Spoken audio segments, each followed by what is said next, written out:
Have you ever wanted to visit the set of where Michael Jackson did the iconic Thriller dance? Or how about the subway station where Bad was filmed? Did you guys know that Michael actually filmed something else there?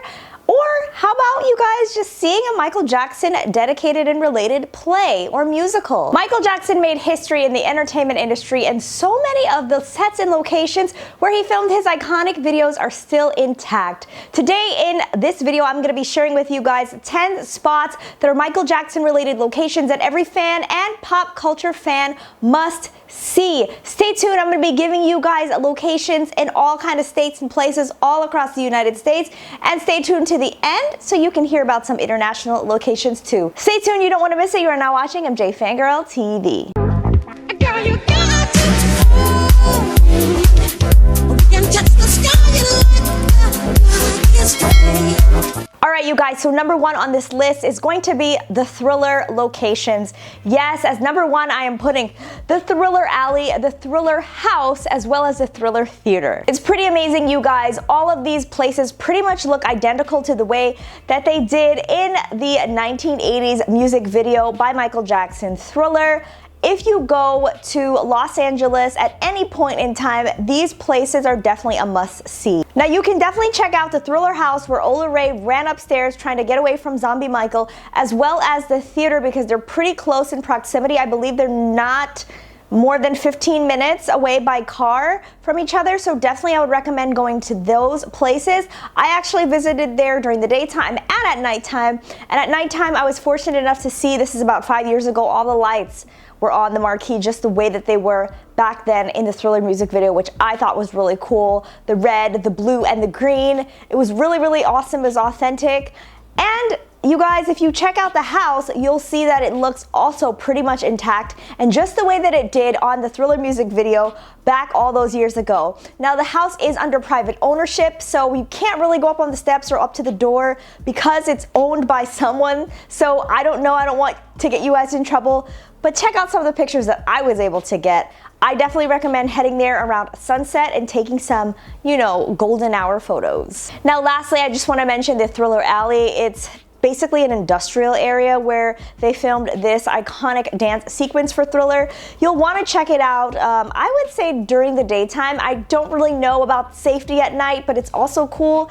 If you're from the area or know people around the area, you might want to venture out there at night, or when it's getting like, you know, a little dark outside, golden hour, whatever, just so you can kind of get the Thriller vibes, you know? But definitely those three places are first on the list. Alright, so number two, you guys, is Michael Jackson's star on the Hollywood Walk of Fame. If you guys did not know, Michael Jackson is actually honored with 2 stars on the Hollywood Walk of Fame.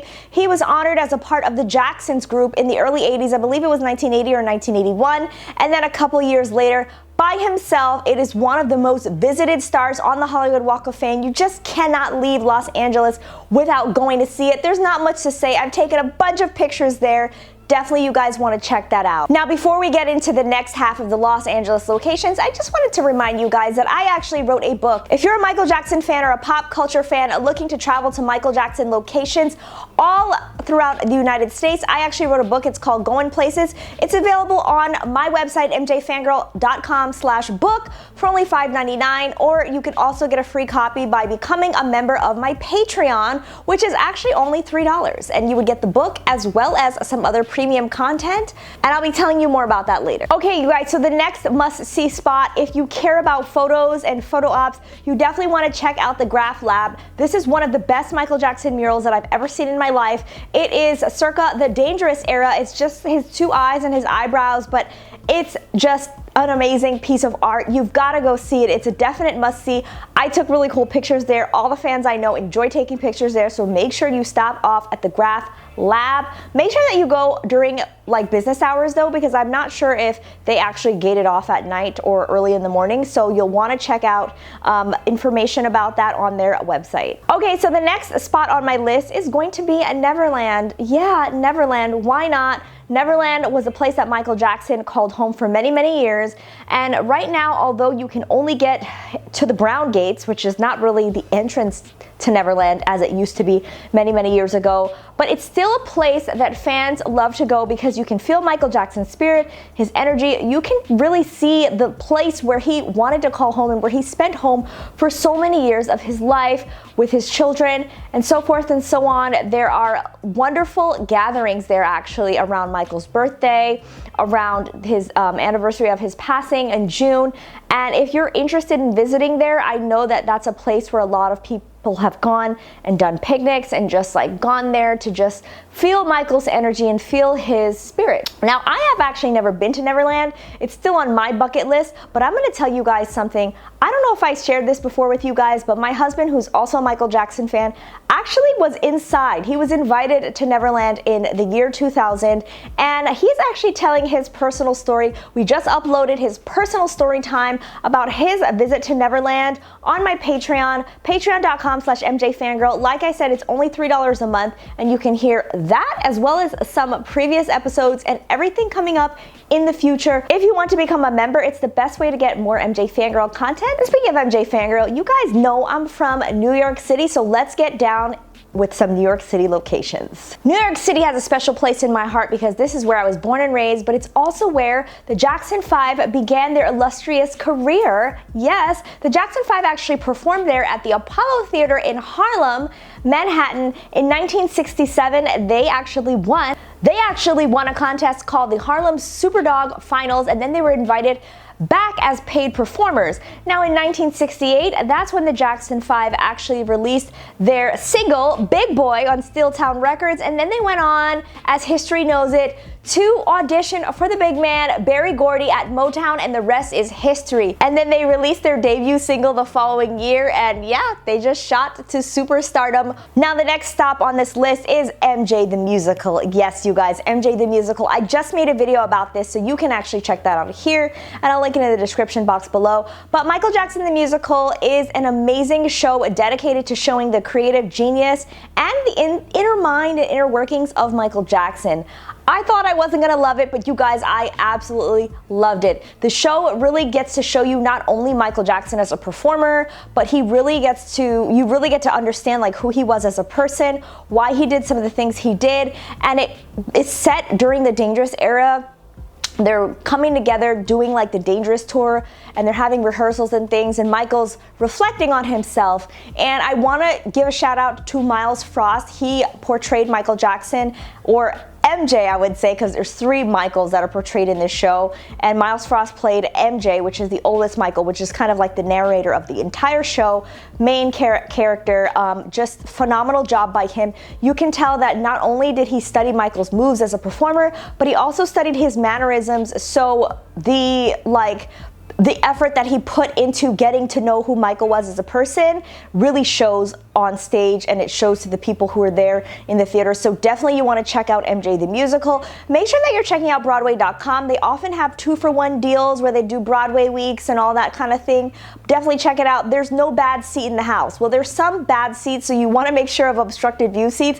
But other than that, it's a small theater. It's a Neil Simon theater, and even if you sit in the back row, you're going to be seeing some really great musical theater. Also, you guys, if you're in that area, you're right by Times Square, which is where Michael Jackson did some signings, and there's also lots of history of Michael Jackson just in that vicinity. So you're gonna have to check out my book if you want to hear more about that, because I wrote all about some other places in the city in Midtown Manhattan. But yeah, definitely check out MJ the Musical if you have a chance. All right, you guys, so the next stop on our list is one of my highest watched videos for a reason on this channel. Yes, it is the Bad Subway Station Hoyt Skimmerhorn station. It looks pretty much identical to the way that it did in the Bad music video, and I'm gonna give you guys a hint. This is actually a little 2-for-1 stop, because if you guys have seen The Wiz starring Michael Jackson and Diana Ross, you would know that he also filmed a part of The Wiz there too. So Hoyt Skimmerhorn is actually a place where a lot of movie scenes have been shot, but it was really, really cool that Michael shot 2 things there. You definitely want to check it out if you're in New York City. I mean, why not? It's in Brooklyn. You can take the train and go see the Brooklyn Museum, where you also have some Michael Jackson opportunities and photo ops, because that's where one of his last photo shoots that he did was with Ebony magazine. So lots to do, lots to see in Brooklyn. It's a place with really, really rich culture and history as well. I highly recommend checking that out, and the Bad subway station is just it's beyond anything, you guys. You guys will be transported instantly back into 1987, 88, all those good times that Michael Jackson had when he was debuting the Bad album. Definitely check that out. All right, you guys, we've got 3 more spots on this list. We are headed to Las Vegas. One of my favorite spots, actually. I used to go to Vegas a lot for work, for conferences and all that stuff, and I enjoyed it thoroughly, mainly because I got to visit the Mandalay Bay. At the Mandalay Bay, you will see Michael Jackson 1. Yes, the Cirque du Soleil show dedicated to Michael Jackson. He's got a dedicated spot and theater for him in the Mandalay Bay Hotel on the Las Vegas Strip. There's a theater specifically for MJ1 as well as a really, really nice store. If you guys have seen my videos, I have gone to Vegas a bunch of times and I've shown you guys what's in the store. They always have really cool new official Michael Jackson merch, including replica Thriller jackets, replica Bad jackets, replica purses, sweaters, like things from the actual 80s that came out that they kind of have remade and modernized, but I love it all. You definitely would want to check out MJ1. If you like Cirque du Soleil, you'll like it, but if you like Michael Jackson, you'll just love it in general because it's just so much of Michael's music, and again, similarly to the way that they did for MJ the Musical, it really takes songs that were not only like songs that we all know, like Billie Jean and Beat It and ABC and all that, but it really also shows songs that were really dear to Michael's heart and really meant a lot to him. Privacy, Stranger in Moscow, Heal the World, Black or White, like just, I mean, those are not even like the tip of the iceberg. I Just Can't Stop Loving You. I think there's even part of it in Spanish, if I'm remembering correctly. But anyway, you definitely guys gotta go check that out. Oh, and before I forget, you guys also have to go there, if not to see the show, at least to see the store and to see the items. There are some really cool items in the Mandalay Bay Hotel. There's the history statue, which I think it was torn down, but now it's back up, I've heard, you guys, as well as Michael Jackson's original iconic jacket from the American Music Awards, as well as a worn hat, a glove, handwritten notes and lyrics and emails, and it's just a really, really cool place for fans to see some iconic historical Michael Jackson memorabilia and pieces. All right, so the next stop in Las Vegas is going to be the Regis Gallerie. The Regis Gallerie in Las Vegas is actually a spot that Michael Jackson loved to go shopping, and it was featured in the television special Living with Michael Jackson several years ago, just about 20 years ago now. And if you go there now, this is in the Venetian Hotel, if you go there, you'll actually see something Michael Jackson related. I will not spoil the surprise, but definitely go and check it out. It's just really nice to go in there because they had a lot of footage from Michael Jackson in that store, and they showed kind of things that he liked and enjoyed to buy. So I think it's really cool to step in there. I don't believe that you can take pictures or footage or anything, but it's still worth going to take a look. Okay, you guys, now on to the next location. I'm gonna talk about Forest Lawn and actually visiting Michael Jackson and where he was laid to rest.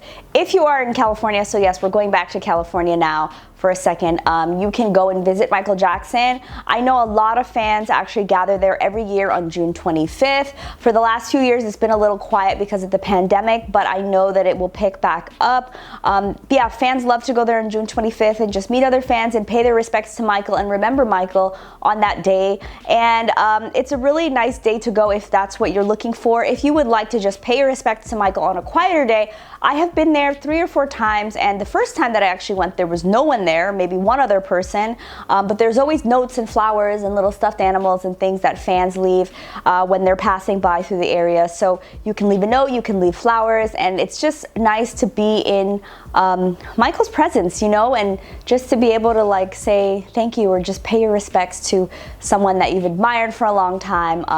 I know that when I went there, it was very, very peaceful and serene there. So now I've told you about the top 10 locations in the United States, but I promised you guys I was going to tell you guys about the international locations.